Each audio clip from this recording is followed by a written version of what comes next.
celebrity hunting season. Doesn't matter what I say, they're gonna get everybody eventually. Like, look, I don't think I did anything wrong, but we'll see.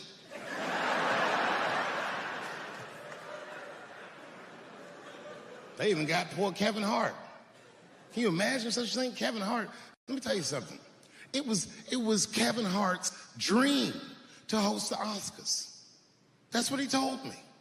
And I remember when he told me, because I was thinking to myself, well, that's an awfully strange dream for an African American. Kind of nigga dreams of hosting the Oscars. Kevin did, that's who. And he did it. Against all the odds, Kevin became the most famous comedian this world has ever seen, and he got the job that only one black man before him had. He was going to host the 80th Oscars. And I don't know what you know about Kevin, but I know Kevin Hart is damn near perfect. As close to perfect as anybody I've ever seen. In fact, 4 tweets shy of being perfect. 10 years ago, Kevin had made some very homophobic comments. And I'm not going to repeat what he said because this is Atlanta.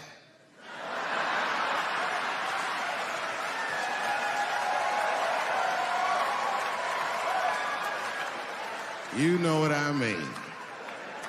I'm sure there's a lot of gay men here tonight with their wives.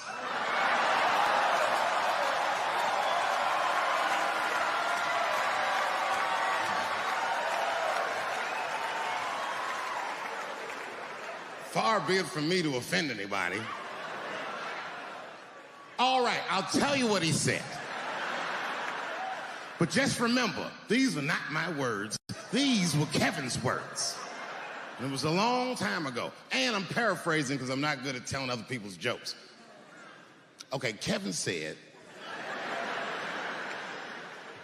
that if his little son was demonstrating or exhibiting homosexual behavior around the house, that he'd chastise him. He'd say, hey, that's gay.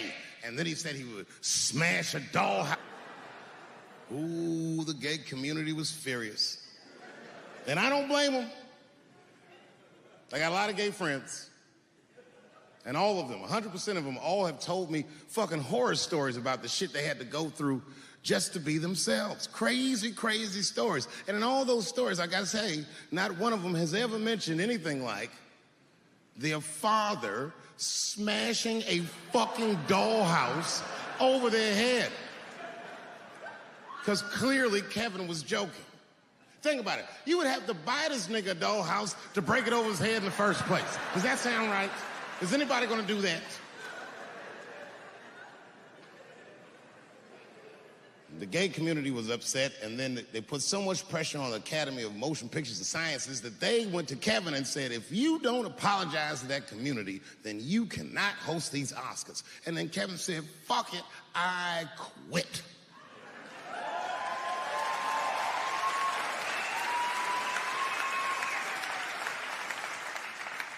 And then he went on every talk show in America and apologized for 6 weeks.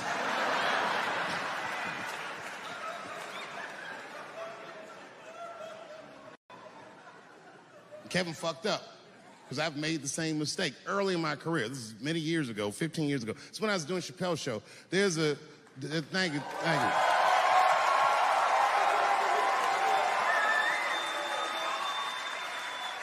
On network television, they have a department that's called Standards and Practices. This is the department that tells you what you can and cannot say on television. And if you're doing your job well, you should never hear from them. But if you're making Chappelle Show, you'll hear from these motherfuckers all the time. And remember, this is 15 years ago. I made a mistake. I didn't even know I had done anything wrong. I had written a sketch that had the word faggot in it.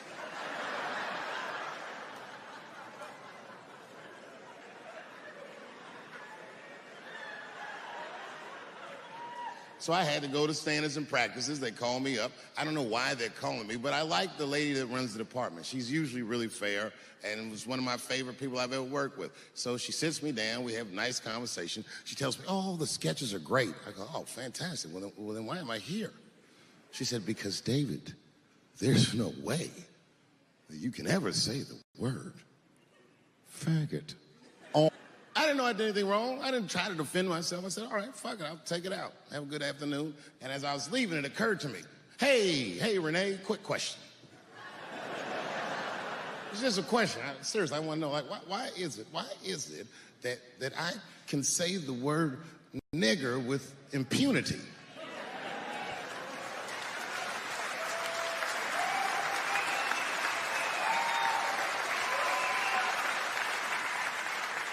But I can't say the word faggot. And she said, because, David, you are not gay.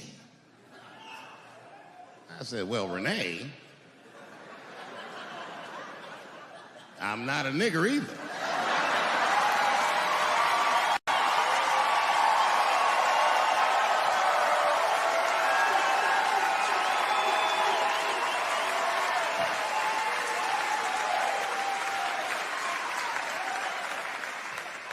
But you see, what I didn't realize at the time and what Kevin had to learn the hard way is we were breaking an unwritten and unspoken rule of show business. And if I say it, you'll know that I'm telling you the truth. The rule is that no matter what you do in your artistic expression, allowed to upset the alphabet people. You know who I mean. Those people that took 20% of the alphabet for themselves. I'd say the letters, but I don't want to conjure their anger. It's too late now. I'm talking about them L's and them B's and them G's and the T's. People be surprised. I have friends, all kinds of letters. Everybody loves me, and I love everybody. I got friends who are L's, I got friends who are B's, and I got friends who are G's. But the T's hate my fucking guts.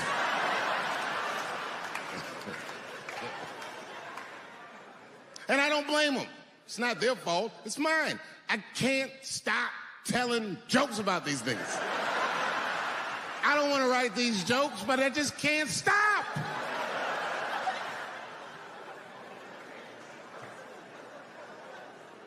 You know, you hear all those letters together all the time, LBGT, LBGT, and you think it's just one big movement. It's not. All those letters are their own together. And my guess is,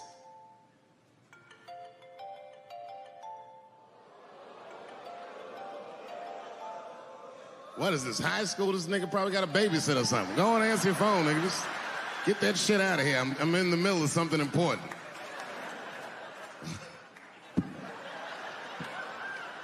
Wouldn't it be funny if we made fun of him? He's like, and he went outside like, hello? Mama's dead. Oh, no! Mama's dead.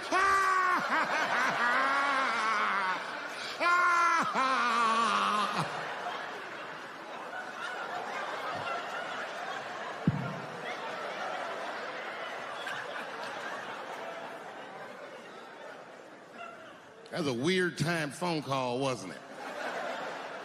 It's like his phone is gay.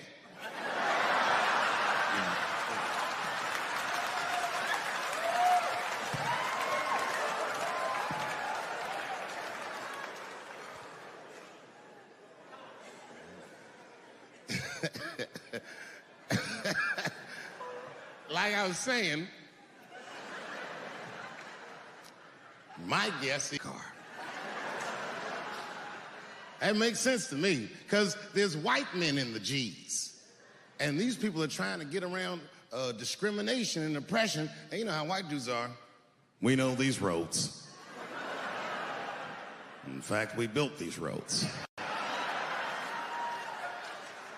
The rest of you buckle up. We'll get you to where you want to go. So the G's are just driving the car.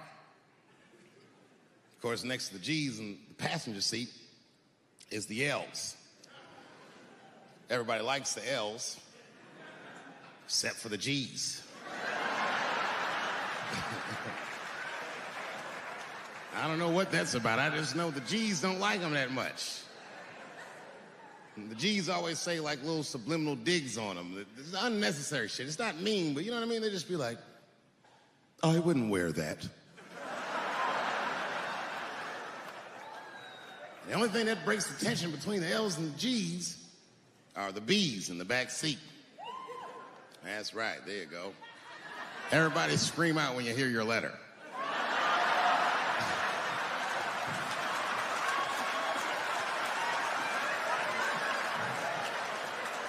If it's one thing that the L's and the G's agree on, is that the B's are fucking gross. They seem greedy to the L's and the G's, you know what I mean? They're just sitting in the back seat like, yeah, man, I'll fuck anybody in this car. What's going on, man?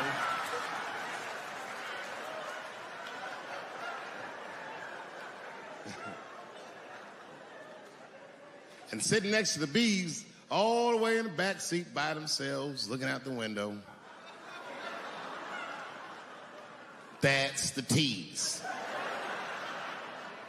Everybody in the car respects the T's, but everyone also resents the T's.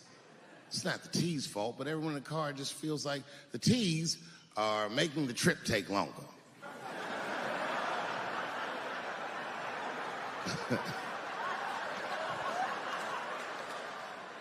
Anything the T's say gets on everybody's nerves. And then the T's don't even say anything bad. They just be in the back talking to themselves. I'm hot. Shut up. Shut the fuck up, okay? Just roll the window down, you bitch. I don't know what you... What? Can you pull over at the next exit? I need to use the restroom. There is not a restroom for you for 4 states, nigga. Will you just shut the fuck up so we can get where we're going?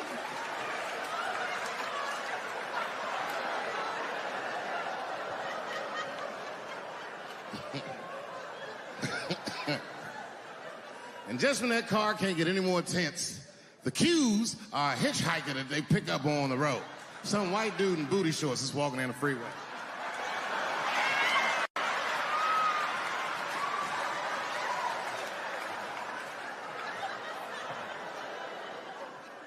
G's see him. That guy might be one of us. Hey, are you okay? You need some help? And he come over there with them booty shorts leaning on the window. Hey, what's going on, fellas? Lady. Whatever pronoun makes you feel comfortable in the back.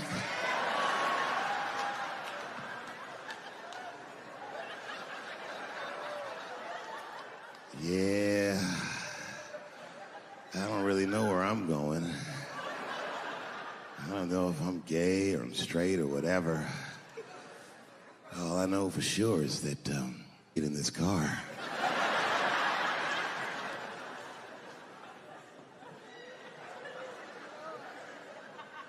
And they make him get in and sit in between the B's and the T's. I feel bad for T's, but they're so confusing. And it's not all my fault. I feel like they need to take some responsibility for my jokes. Because I didn't come up with this idea on my own. This idea that a person can be born in the wrong body. But they have to admit, that's a fucking hilarious predicament. It's really fucking funny. If it happened to me, you'd laugh, wouldn't you? That wouldn't be funny if it happened to me? I think it would be. What if it did? What if I was Chinese, but born in this nigga body? That's not funny. And for the rest of my life, I had to go around making that face. Hey, everybody, I'm Chinese. And everyone get mad. Stop making that face. That's offensive. What? This is how I feel inside.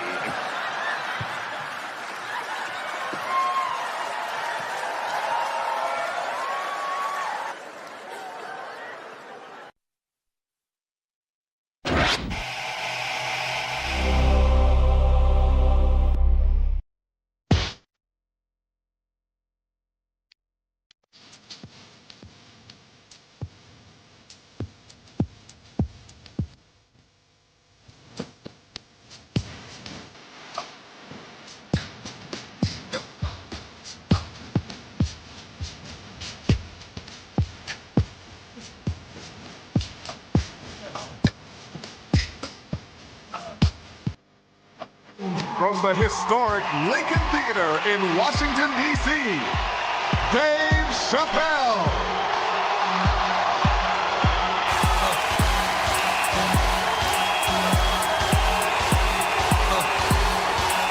Thank you. Thank you, thank you. Oh, yeah. Oh, yeah. All right. Oh, really? Boy, y'all make it good to come home, boy, I swear. I know, man. It's been a while. It's been a while. DC's different.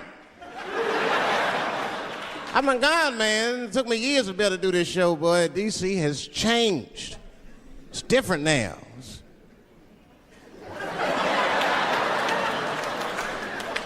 There's a lot of white people walking around, isn't there?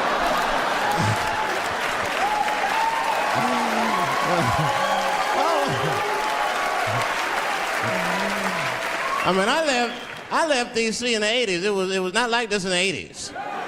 When crack was going on. Remember when crack was going on? White people be looking at D.C. from Virginia with binoculars and shit. Well, that looks dangerous. Not yet. New white people. You can't scare these white people. I tried. Roll up on them. Boo! The hell is wrong with you?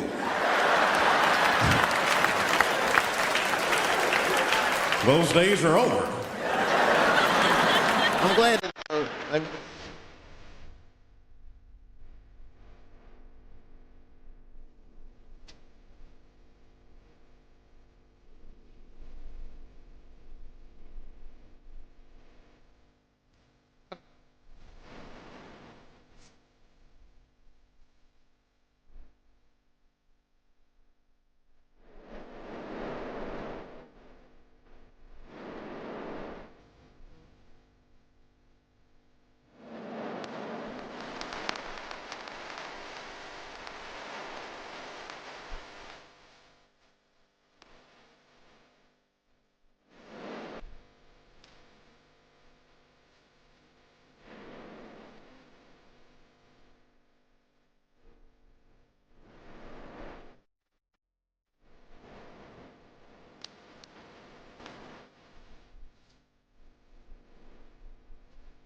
that's when that white friend comes in handy.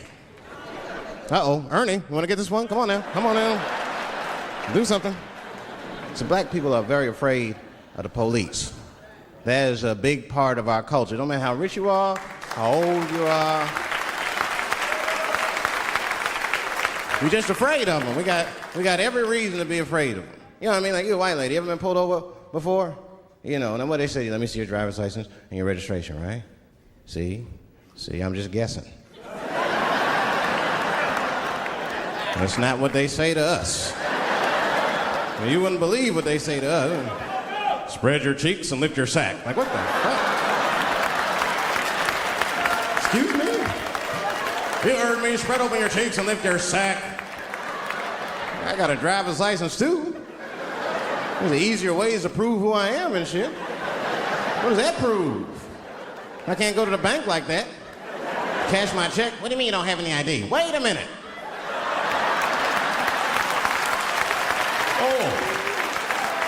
Oh, I'm sorry, Mr. Chappelle. Right this way.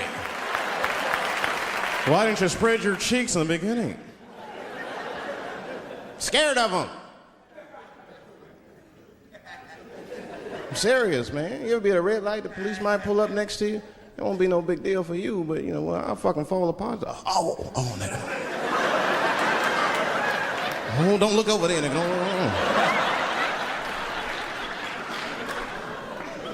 But I didn't always know that was a black thing. It took me a while to figure that out. I learned that shit in New York. I was in New York City. Now, I was hanging out with a friend of mine. He's a white guy, you know. We were just hanging out. And we were lost in the city, you know, we were smoking a joint. Now, I don't know if it's a coincidence that we were lost and high and shit, but My white buddy, he was smoking a joint. Dave, it's the goddamn cops.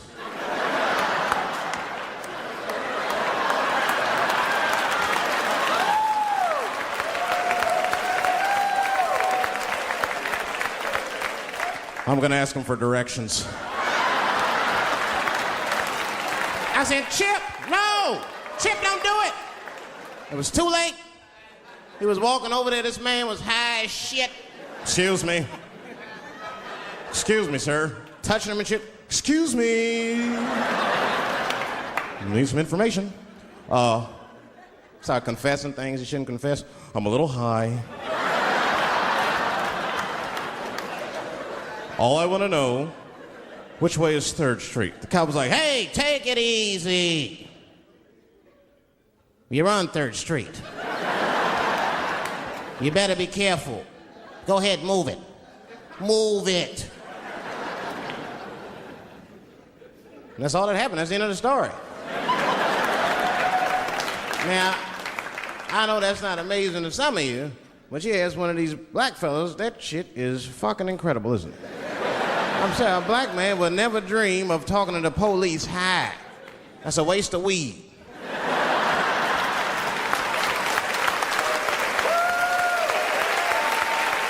Serious. I mean, I'd be scared to talk to the police when I'm sleepy. They fuck around and get the wrong idea and shit. Oh my God. That nigga was on PCP, Johnson. I had to use necessary force. You saw him. No paperwork. Just sprinkle some crack on him. Let's get out of here. That's how it is. But at the time, I didn't think there was anything racial about it. I was just like, man, Chip, you got fucking lucky. You better be careful. But then another time, me and Chip are driving. Now, I'm not driving. Chip is driving, and he's driving a little crazy. He'd been drinking. Now, I don't like to let my friends drive drunk, but, you know, I was smoking a joint. I couldn't really say shit to the guy.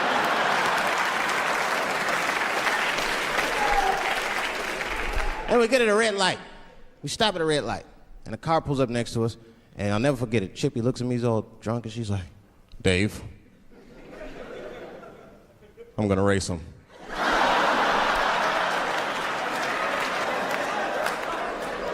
I knew it was a bad idea, but I was high.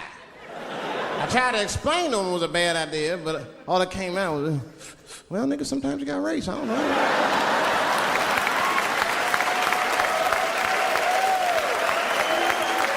Man, that light turned green and Chip took off, zigzagging and shit so no one could pass. The other car didn't even know he was racing.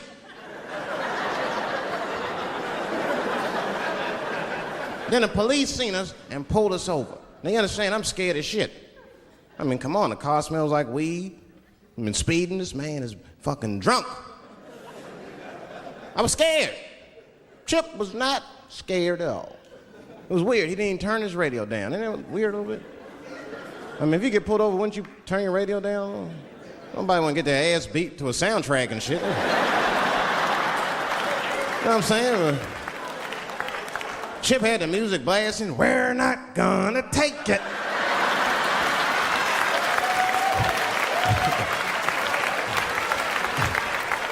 He looked at me and said, Dave, just relax. Close your butt cheeks. Just relax. Let me do the talking. You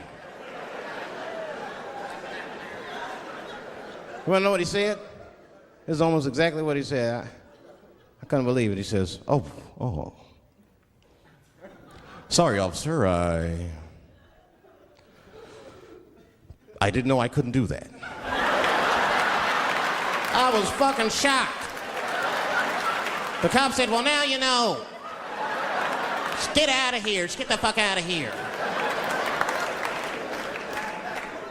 Chip said, okay, I will, sir. Thank you. What? What's wrong with you, Dave? I didn't know I couldn't do that. He said, that was good, wasn't it? Because I did know I couldn't do that.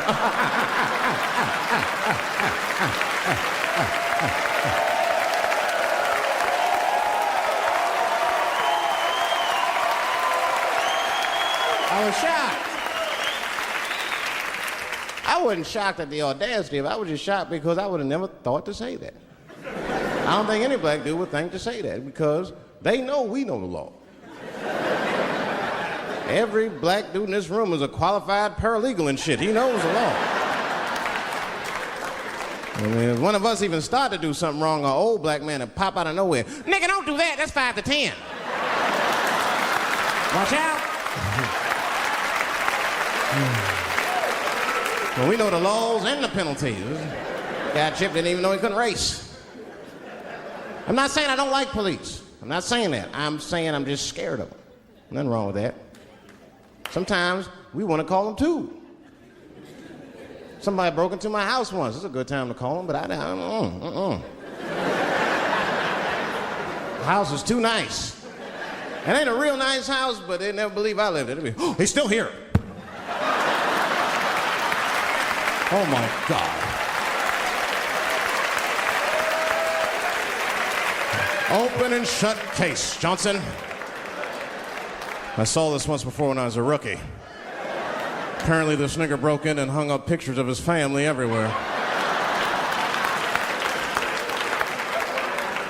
Well, let's sprinkle some crack on him and get out of here.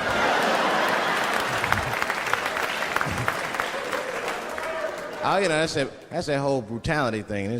See, that's common knowledge now. There was a time when only minorities really knew about that. I'm not going to say white people didn't believe us, but you were a little skeptical. You were a little skeptical. I mean, I don't blame you. And then Newsweek printed it and he knew it was the truth. And then the Newsweek white people were like, oh my God. Honey, did you see this? Apparently the police have been beating up Negroes like hotcakes. It's in the May issue.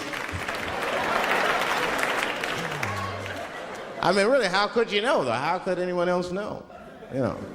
I mean, maybe you should have seen something a little suspicious. Don't you think it was like a little suspicious? Just a little suspicious? Every dead black person the police find has crack sprinkled on them. I mean, come on, man. Come on, man. Who gets shot and sprinkles crack on themselves? Nobody would do that. Bam! Oh, oh.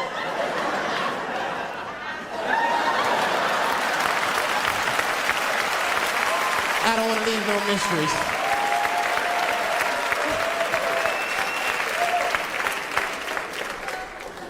But I'm a paranoid guy, you know, that's how I am. I am. I'd be scared to call 911 for anything, even if it's like a fire or anything. Because they tape those phone calls. I see the shows, they tape them, and then they play them on television. That's fucked up. Now, I'll say anything if I'm scared. That shit is private, you know what I mean? What if I get killed? They start playing that 911 tape on the news, I'm dead, I can't explain myself to my buddies and shit. We watching the news. We have Reg Chapman on the scene. Reg, what's going on out there? It always takes a guy on the scene a minute. Hi, Bob. Hi, yes. We just got hold of a copy of Dave Chappelle's Frantic. 911 emergency call. Remember, viewers, some of this language is disturbing.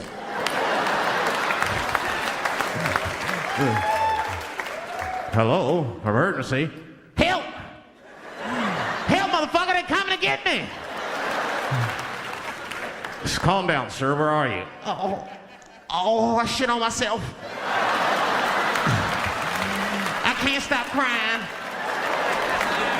They play that shit 30, 40 times a day. All my buddies will be at my funeral looking at me. You know, Dave shit on himself right before the I saw it on the news.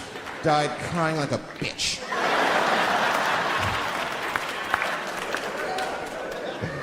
I'll be dead. I can't defend myself. That's not a nice thing to do. That's not a nice thing to do. I mean, it's a 911 tape. How they expect you to sound? Of course you're going to be scared. It's an emergency. There's nobody calls 911 cool and relaxed. That shit would sound ridiculous. Hello, emergency. Hi. Hey, 911, how are you? Yeah. Look, there's a group of hooded white men gathering outside of my house, and it looks like they mean business. Get out here, nigger! I gotta go. You guys try and hurry.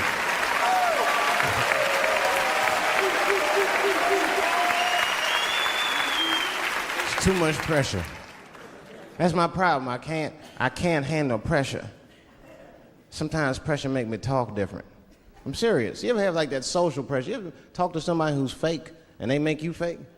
Like that kind of deal, like, hey, how you doing? You're like, fine, how are you? And you're like, I don't even talk like that. I get sick of that shit. I do. It just makes me sick. Sometimes I'll talk crazy just to make myself feel better. You ever do that? Just start talking like crazy. Like, you ever hear this voice? Man. That's how bad guys used to talk in the 40s. In the old days. See, I talk like that. Not all the time, but if somebody put the pressure on me, fuck it, I gotta cut loose. Like the police pull me over, I'll talk crazy. Son, do you know why we pulled you over? Nah, because I'm black, see, that's right. Nah. I do it. It's not illegal to talk like that. How do they know I don't talk like that every day? Stop talking like that. Stop talking like white copper. Nah. That's how I talk, see?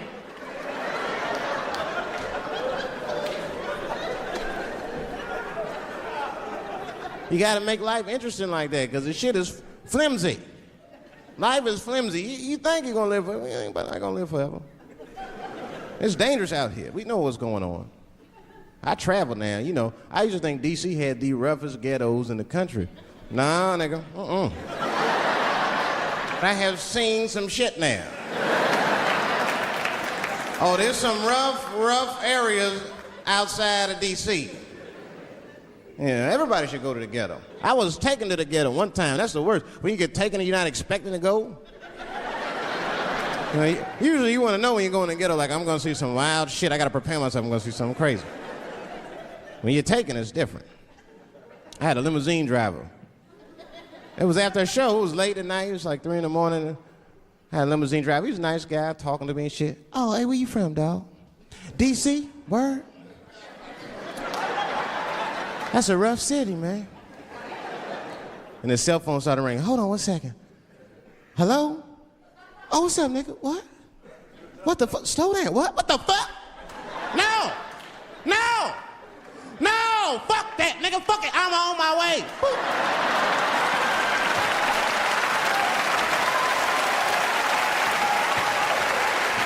Hey. I gotta make a stop real quick. At 3 o'clock in the morning. I didn't know he was taking me to the ghetto at first. I started looking out the window. I was like, what the fuck? It's gun store, liquor store, gun store. Where the fuck are you taking me? This don't look good. He didn't say shit. He just pulled up in front of an old rickety building that looked like a project. Now, I'd never been there before. I'm not sure if it was a project, but it certainly had all the familiar symptoms of a project. A fucking crackhead ran this way.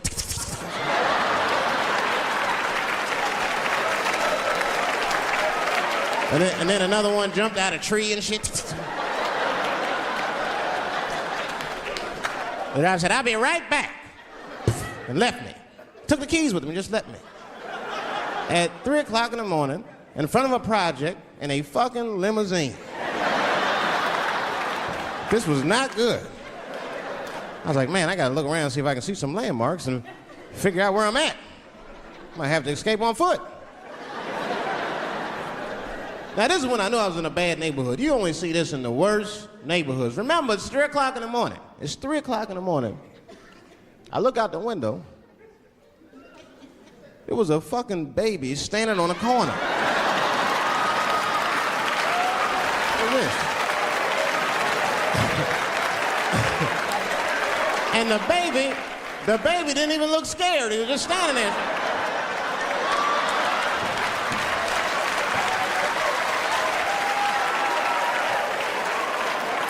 I mean, it made me sad. It made me sad, really. You know what I mean? Because I wanted to help the baby. I was like, I don't trust you either. I'm sorry. Click. Click. The old baby on the corner trick, eh? I'm not gonna fall for that shit. Where's this limousine driver? You know, I start feeling bad. As time goes by, I start feeling worse. Like, man, what is wrong with me? What the hell's wrong? I'm scared of a baby. And this baby could be in trouble. He might need my help. I gotta do something. But I wasn't gonna get out the car. I'm serious, man. I just cracked the window a little bit. There's an old limousine. I could roll it down.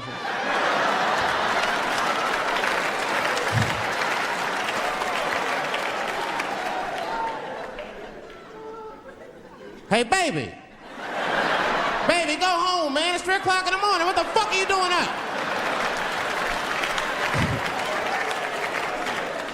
The baby said, I'm selling weed, nigga. I said, oh, shit.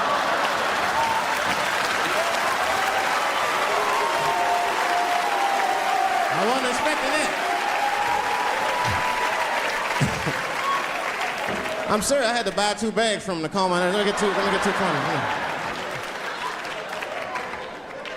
Got back in the car and rolled me a joint, man. So, that shit was scary, man. Every once in a while, like a crackhead would come up to the car and look in the window. It was like Jurassic Park and shit. He'd be looking on the car.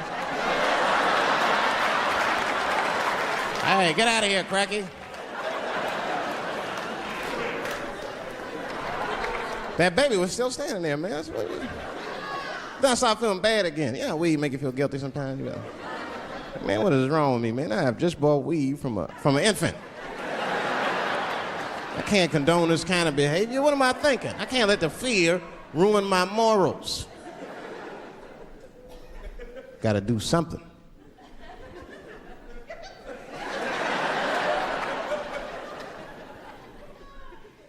Hey, baby. Stop selling weed, all right? You got your whole life ahead of you. He said, fuck you, nigga. I got kids to feed. I said, God damn.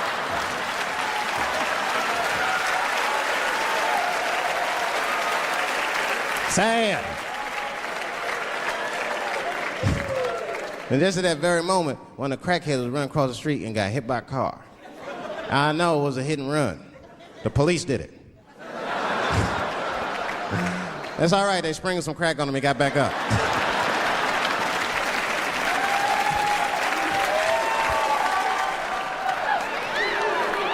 Yeah, I be seeing that kind of shit, man.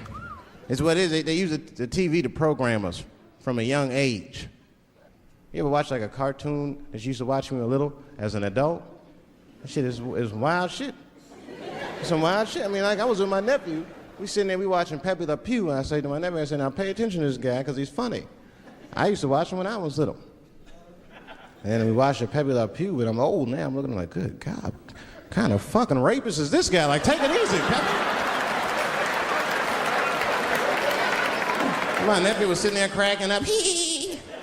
See, sometimes you gotta take the pussy like Pepe. Like, no.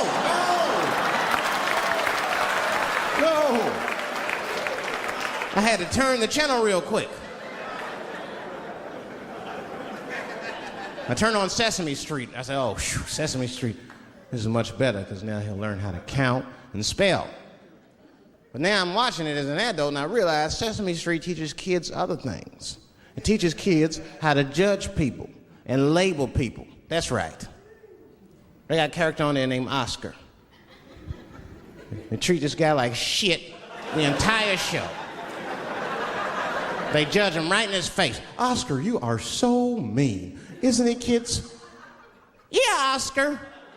You're a grouch. It's like, bitch, I live in a fucking trash can.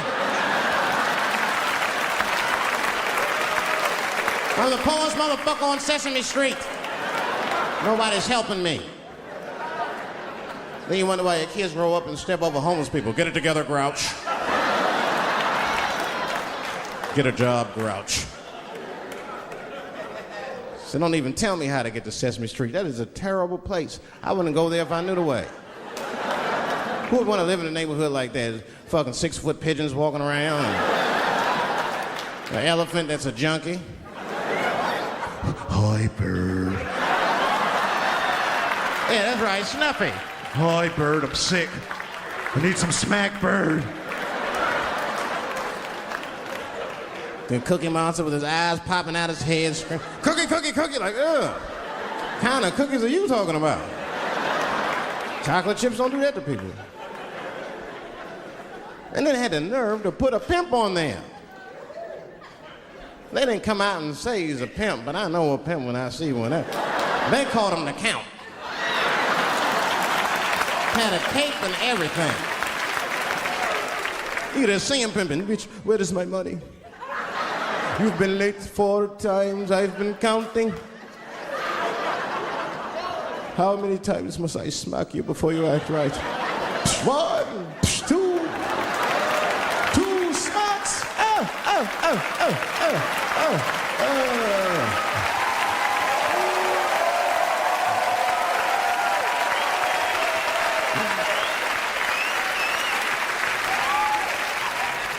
That's the thing, there's so much stuff to worry about. You know, the more you know, the more you don't know and shit. You know, like a lot of people be telling me, Dave, you know, you just gotta relax. The racism thing be bugging you too much. I be thinking about it. Sometimes shit'll happen. You know, a lot of black people can relate to this. Have you ever had something happen that was so racist that you didn't even get mad? You were just like, God damn, that was racist. I mean, it was so blatant, you were just like, wow. Like, almost like it didn't even happen to you. It was like a fucking movie. That was like you was watching Mississippi Burning. Wow. That happened to me. I was in Mississippi. I was in Mississippi doing a show, and I go to the restaurant to order some food, and I say to the guy, I say, I would like to have, and before I even finish my sentence, he says, the chicken. I said, what the fuck? I could not believe it. Could not believe that shit. This man was absolutely right. I said, how did he know that I was gonna get some chicken? I asked him, I said, how you know that? How did you know I was gonna get some chicken? He looked at me like I was crazy. Come on, buddy. Come on, buddy. Now, everybody knew as soon as you walked through the goddamn door, you're gonna get some chicken. There's no secret down here that blacks and chickens are quite fond of one another. And then I finally understood what he was saying, and I got upset. I wasn't even mad. I was just upset. I wasn't ready to hear that shit. All these years, I thought I liked chicken because it was delicious. Turns out I'm genetically predisposed to liking chicken. I said, it's whack. I got no say in the matter. I got ruined chicken for me. I'm scared to eat it in public. I want somebody to see me and say something. You know what I mean? Like, you be eating some chicken?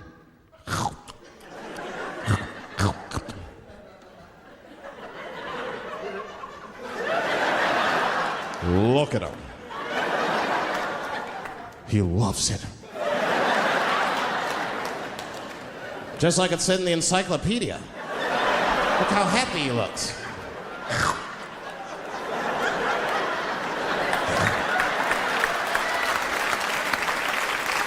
Sometimes this world be too much to deal with. That show business be crazy. That's where the cultures really collide. Show business bring a lot of races together. Sometimes it works, sometimes it don't.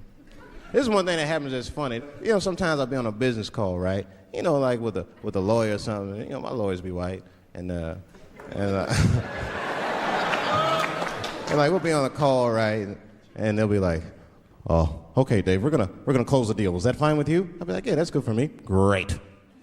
You have a good weekend, Dave. I'll be like, "All right, you too, man. Peace." Oh, all right, bye-bye.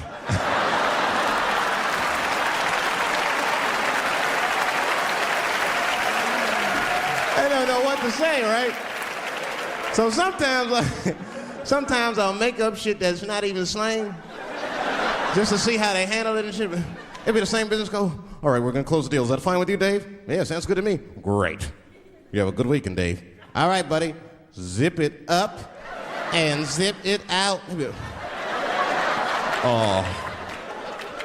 All right. Zippity-doo-dah. Bye-bye.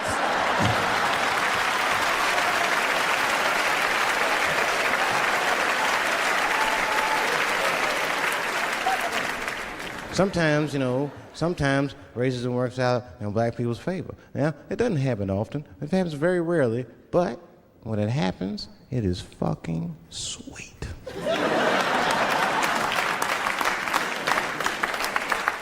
I'm serious.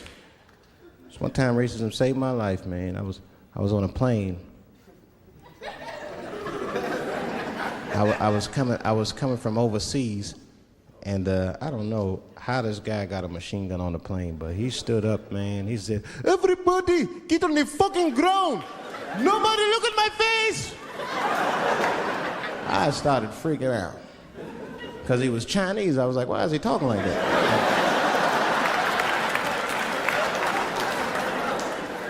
He was screaming and crying. I was the only brother on the plane. Well, I thought I was the only brother. I looked over, there was one other black dude. He was from Nigeria. I looked over at him, he was looking right in my face, man. He didn't say two words to me, he just looked at me, he was like...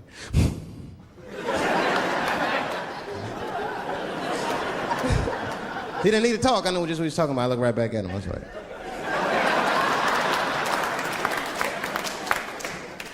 Some white dudes on the front of the plane seen us, they were like, "Oh my God. I think those black guys are gonna try to save us."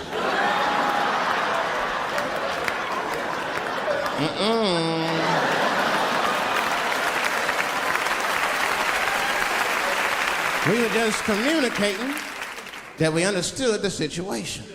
We were both seeing the same thing. What we understood was simple. Terrorists don't take black hostages. That's the truth. I have yet to see one of us on the news reading a hostage letter and shit.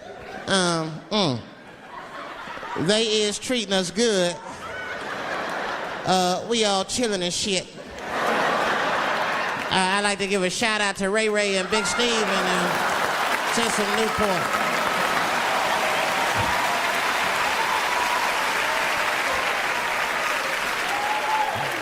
You're not gonna see it.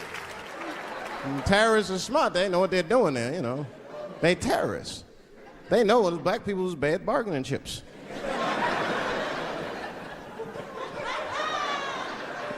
They called the White House and said, "Hello? We have got 5 black... Hello?"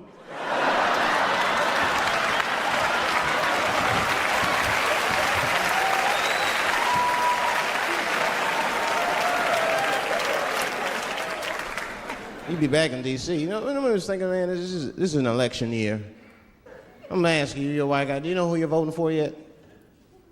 Don't know, do you? Now you see that? You see what just happened here? Let me tell you something. That is a cultural thing. He knows who he's gonna vote for. He's just not gonna tell me. See, I've noticed that. That is a cultural thing. White people do not like to talk about their political affiliations. It's a secret. You ever ask a white guy who's voting for you? "Hey, Bob, who are you gonna vote for?" Dave, whoa. Take it easy now. Take it easy. So anyway, I was fucking my wife in her ass, right? And I mean, it was something else. Yeah, but who are you voting for? Dave, come on with the voting. I'm trying to tell you about fucking my wife, you're asking me all these personal questions. They don't like to divulge that information because it matters to them. Black people talk about that shit. Black people will openly talk about politics. Black people will openly talk about beating up politicians and shit. If I see George Bush, I'll kick his motherfucking ass for cutting my Medicaid. They say it. Black people just say it. But there's a reason for that. It matters more for them. It matters more. Black people see even when I vote, right? Which I don't. But even when I think about who I would vote for, right? I don't even look at their political policies. I just look at their character. You know what I'm saying now? You gotta read, no, I'm serious. You gotta read between the lines. You look at Clinton, and black people like Clinton, because we've seen him on the campaign. I saw one thing on the campaign trail. He actually just picked a black baby up and kissed him. "Come here, you little nigger baby." Mwah, just kiss him. I said, I like that. He did not hesitate or nothing. You see George Bush Jr., he be there, ugh.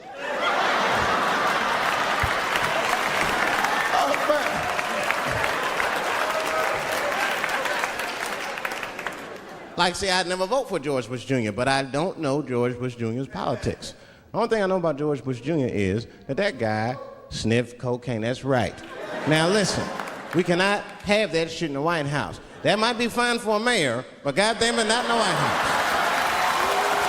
Not in the White House. You know what I'm saying? The stakes are too high in the White House. Can't have no cokehead president. He be selling nuclear secrets for $20, $30 and shit. He'll be in meetings embarrassing America. Come on, sign the treaty, baby. I suck your dick. Like, what the? Mr. President.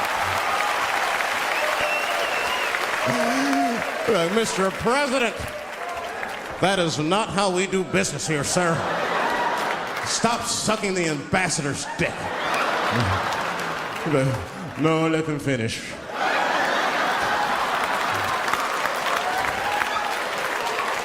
I will sign the treaty.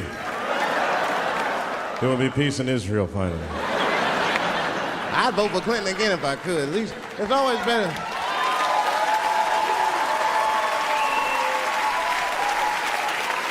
Now again, I'm not looking at his politics. Don't know what his politics are. I'm just looking at his behavior. I understand that kind of behavior. I know a lot of dudes with them shortcomings. Weed-smoking fornicators, there's a lot of them. I mean, come on now, let's be honest. Let's be honest. Bill Clinton was not the first president to do what he did. Now, let's think back for a minute. Remember a guy named Kennedy, John F. Kennedy? Remember him? He fucked Marilyn Monroe. Matter of fact, him and his brother Bobby fucked Marilyn Monroe. And history doesn't talk about that much. You know why history doesn't talk about that much? Because those two pages in history are stuck together. They was getting it on. They were getting it on. I seen the tapes. Remember the tapes? She'd be singing on there. See this party, stressing them out. Happy birthday, Mr. President. Bitch, my family's here.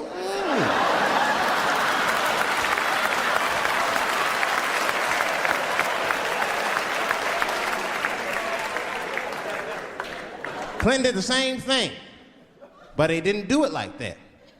Because it's the year 2000, he's busier than Kennedy was. He was a busy man. Clinton did that kind of thing the way busy men do it. You know what busy men do? They fuck who's close to them. I can tell that's what Clinton was up to. Look like he just stuck his head out the office door and shit. Oh, boy. You, come here. I made my penis suck for my 330, come on. Oh, boy.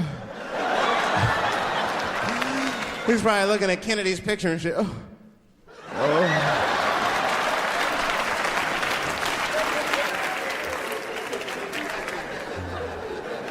And then to top it off, he lied, which I thought that was special.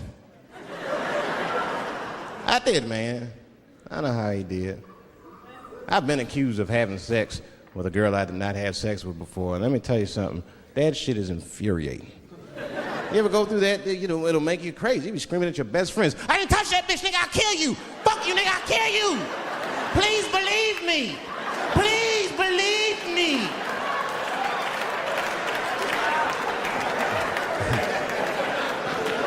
And Clinton didn't do it like that, did he? And Clinton came out of the press conference all relaxed, his shoulders all relaxed and all this trouble. It looked like he just got done fucking or something.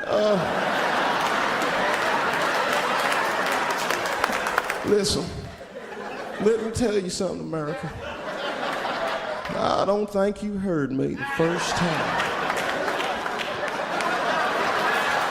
I did not have sexual relations with that woman, Miss Lewinsky.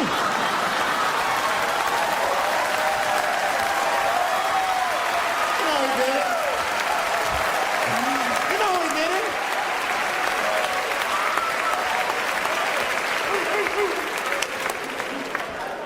Everybody knew what that finger smelled like. Nobody cared. Nobody cared. We all watched.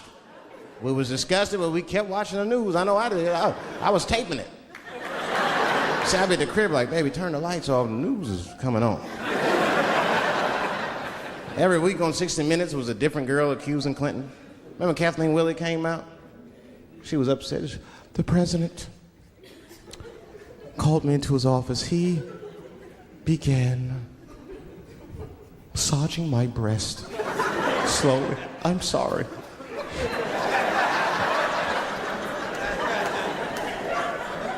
And then he placed my hand on his genitals. Ed Bradley was shocked. Was he aroused? I was at home like, yeah, was he aroused?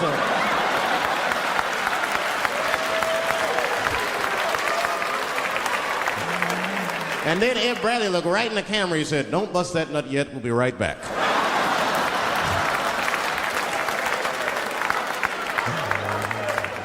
Oh, man, the news had never been so good. But there were no victims. There were no victims. Only one I feel sorry for is that Lewinsky. I feel a little sorry for her. Don't y'all feel a little sorry for her at all? God damn, y'all, come on, man. Have a heart. That's a hard thing to be famous for, man. I mean, nobody want to be the most famous cocksucker of all times and shit. I feel bad for her. Not even the women feel sorry for her a little bit, ladies. Now that's jealousy. That's what that is. I mean, come on, y'all. That's one dick that girl sucked. It's gonna haunt her for the rest of her life. Long after she spent that money up, that's still gonna haunt her. And I know there's a lot of women in here with at least one dick they regret. And I bet you it wasn't a president's dick. I bet you worked at Kenny Shoes or Safeway or some shit like that. Don't go judging her. Don't go judging her. See, we gotta stop judging people. That girl was young, and she made a mistake that young girls make. She wanted to fuck a powerful man, period. That's as far as she thought it through. She wasn't thinking about how powerful the president was. She didn't have no wisdom. An older woman would have helped everybody. An older woman would have been in there, you know, you should lower taxes. You know what I'm saying? The older one would have sucked us into utopia. The last thing I'm going to say about it is this, that he is a famous man. I have dreamt of being famous, but I never dreamt of being that famous. I never understood how famous a president was. But imagine if somebody could suck your dick and then they're famous. You understand what I'm saying? That's crazy. That's crazy. I mean, no guy ever thought of that. There's nobody with a pickup line that good and shit. They suck my dick, there's a future in it. What? Oh, that's it now. Get out there and be somebody. Go write a book. You're a qualified author now. Go write a book. Said, I'm in the wrong business. I should be the president. Shit, I'm in the wrong business. See, the only reason I don't want to be president is because I'm black. That would make it too hot for me. I mean, you know what I mean? I think it could be a black president one day, but you don't want to be the first one. I mean, second or third, that's fine, but that first nigga better watch out. I'm going to tell you that right now. Too hot. I mean, I'd be the first black president. I don't think that nobody would really, really hurt me. I'm sure somebody would want to hurt me, but I don't think they'd touch me because my vice president will be Mexican for a little insurance. You know what I'm saying? Well, you can shoot me if you want, but you're just gonna open the border up, so. You might as well leave me and Vice President Santiago to our own devices. Ain't that right, Santiago? See.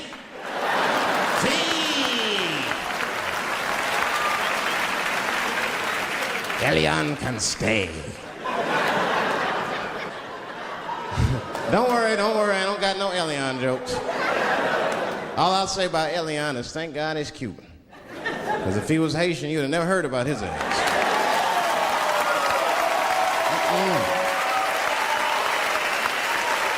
If Elian Gonzalez was Elian Mamumbo from Haiti, they'd have pushed that little rubber tube right back in the water. Sorry, fella, all full. Good luck. The only thing in our society that bothers me the most is the way that men and women don't get along no more. That's really what's bugging me about it. Men and women just don't get along. Like, I hear women say this all the time. I know a lot of you sisters be like, chivalry is dead. Don't you? Don't y'all feel that way? Like men aren't gentlemen anymore? That's right. Chivalry is dead, and women killed it.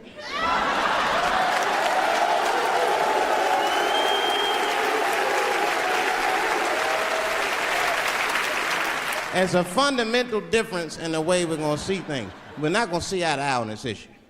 We're just not. Our tests in life are different. A woman's test in life is material. A man's test in life is a woman. Now, by test, I mean that those are the things that we desire. Men have nice cars, not because they like nice cars, because they know women like nice cars. That's how it goes. Because men are hunters, and the car is the bait. And a woman comes and says, ooh, nice Porsche. Gotcha, bitch. That's how it is. That's true. Come on now, you go to a woman's house, her house be comfortable as shit. Women love comfortable surroundings, so men get comfortable surroundings. But let me tell you something. If a man could fuck a woman in a cardboard box, he wouldn't buy a house. But that's still not where chivalry got killed. Chivalry got killed by the feminist movement on the magazines that got women going crazy, because women got too much advice about men from other women. And they don't know what the fuck they talking about.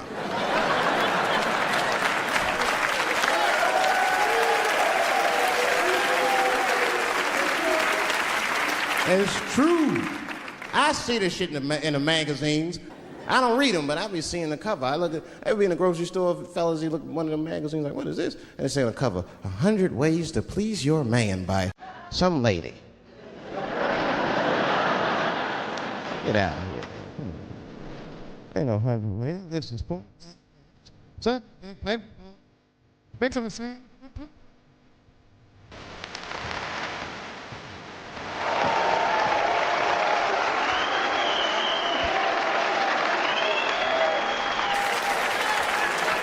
And then the magazines trick the women. The magazines start picking at your self-esteem. Every page you turn, you start feeling fatter and uglier, and you feel like your clothes aren't good enough. And the magazines have you forgetting how fucking beautiful you are. And that's what happens. Now look what happens.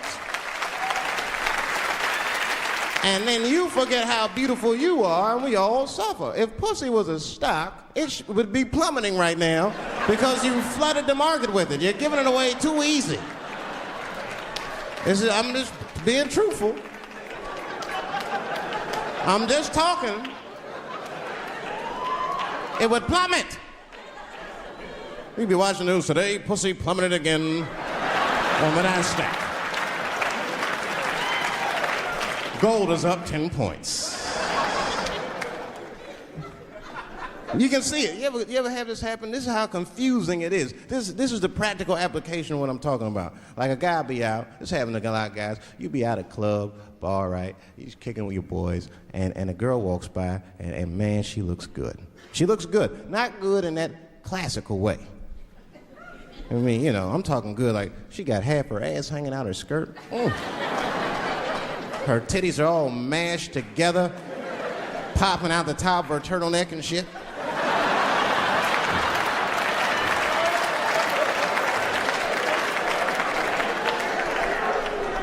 And you with your buddies, right?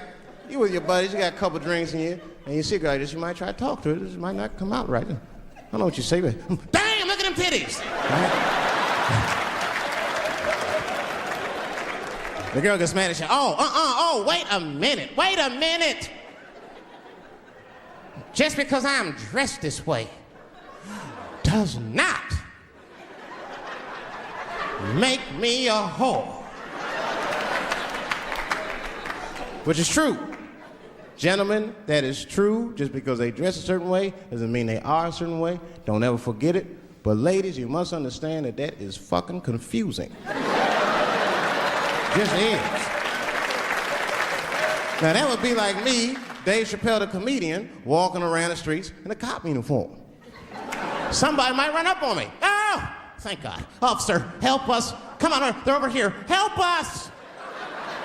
I'm like, oh, just because I'm dressed this way does not make me a police officer. You understand what I'm saying? It's like, all right, lady, fine. You are not a whore. But you are wearing a whore's uniform, I'll tell you that shit right now. Little misunderstandings can happen. And then men, we misunderstand women a lot. You know, we always undermine their feelings. You can't do that to them. You can't, because, see, feelings are, you see how they're clapping? Feelings are very important to women. They are all important to women. I'm just learning this shit. Everything's based on how they feel. You can hear when they tell stories. You ever hear a man tell a story, it'd be just facts. Who, what, when, where, why. It was me and Bob, we was at Safeway. Then that nigga Bob said this, then I punched that nigga, and then I broke out. That's the story.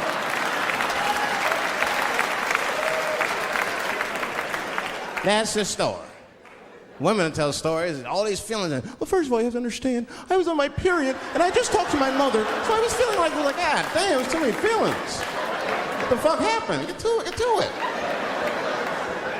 But I gotta talk about them. Gotta talk about them. That's how they always get me. I'll be sitting there, watching TV, chilling and shit. My old lady come up to me. David, we need to talk.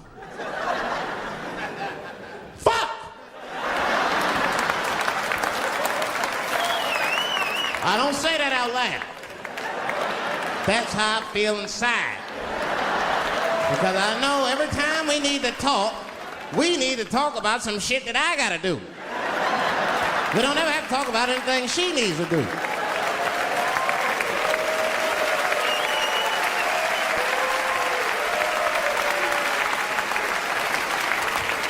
She leaves me defenseless. I have to do what I have to do. David, we need to talk. Nah. Don't do that to me, David. This is serious. Stop talking in that voice. No, see. I gotta do this, see. Ah, see.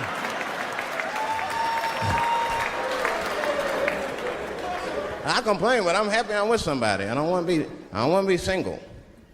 I don't like that. Sometimes you go to them single clubs, you see too much. I was on the road, one club, and I seen a thing they call a thong contest.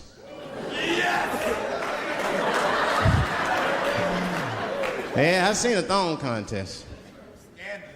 Yeah, it's some scandalous shit, all right. I couldn't get over that, man. Because the DJ, I was dancing with a girl, and the DJ said, everybody that wants to be in the thong contest, please report to the DJ booth. The girl was like, excuse me. They put on that song, let me see some thong, thong, thong, thong, thong, thong. Them girls was going off. Some of them pulled their pants down, some of them pulled their skirts up, all of them just shaking their butt. Some of them didn't even have underwear on, they was just fucking shaking their butt. I mean, really, I was fucking disgusted. But I couldn't turn away.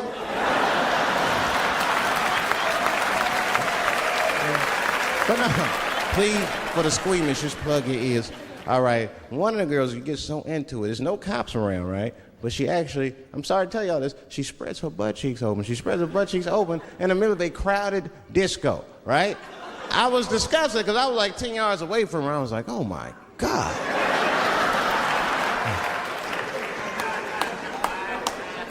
Is that her birth canal? Oh, it gets worse. Oh, good God Almighty, is that a baby? I know that's gross. It's gross, because it was a baby. Oh. It was the same baby from the project. She's like, I snuck in the club, nigga. I got that weed if you need me. Just pat on the ass, and I'll come out. Hey guys, thank you very much.